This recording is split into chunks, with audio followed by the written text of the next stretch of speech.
Happy Pride Month from HorrorPress.com. Greetings, Horror Press Horde. My name is Stuff Scared Chris. Let me pick at your brains for a minute. We here at HorrorPress.com wanted to take a moment to recognize and celebrate the LGBTQIA+ community and their contributions to the horror genre. If you think it's just Nightmare 2 and Sleepaway Camp, you got another thing coming to you. The Lost Boys is killing it on Broadway right now, and Joel Schumacher identified as gay long before he made the movie that it's based on. Later this summer, trans director Jane Schoenbrunn follows We're All Going to the World's Fair, and I Saw the TV Glow with her third feature, Teenage Sex and Death at Camp Miasma. Creator of Happy Death Day, Drop, half the Paranormal Activity franchise, and Freaky, Christopher Landon has been out for decades. Not a strict horror director, but visionary Luca Guadagnino gave us the outstanding Bones and All, the Suspiria remake, and is voiced intent on remaking American Psycho. Creator and writer of literally everything in the Chucky universe, Don Mancini incorporates his own experience into the franchise and has for nearly 40 years. Clive Barker wrote Hellraiser after being inspired by the BDSM leather clubs that he frequented in the 70s and 80s. Don't forget he also created Nightbreed and Candyman. Sandra Peterson, your favorite horror hostess and mine, Elvira, just came out a couple years ago. Kevin Williamson created not only the entire Scream franchise, but also I Know What You Did Last Summer, The Faculty, Halloween H2O.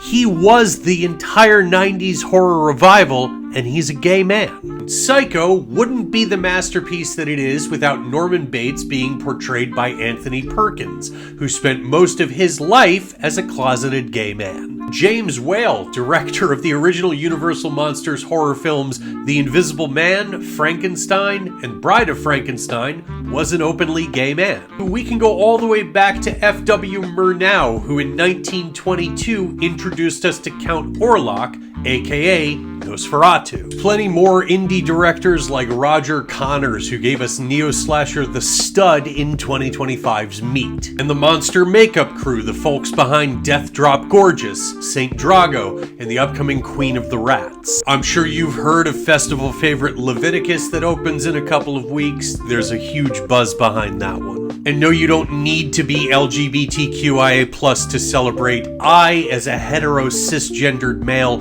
am proud to celebrate my family, my friends, my heroes, and all of these horror icons that we would not have without the LGBTQIA+ community. So celebrate Pride and drop back next week to talk more horror with me if you dare.